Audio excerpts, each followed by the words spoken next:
আমাদের বাউলের অনুষ্ঠান চলেছে আছে, তার সাথে সাথে আজকে নিক্ষণ নৃত্য সংস্থার নাচের অনুষ্ঠান রয়েছে।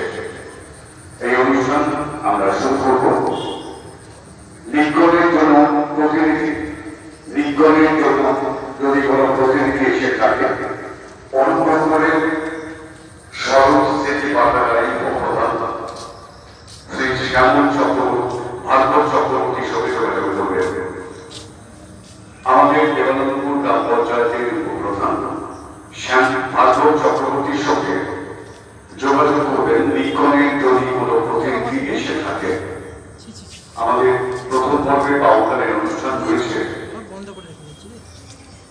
এবং তারপরে আমাদের নাচের অনুষ্ঠান। এছাড়া আগামীকাল বিকেল 4টের সময় আমাদের অনুষ্ঠান শুরু হবে।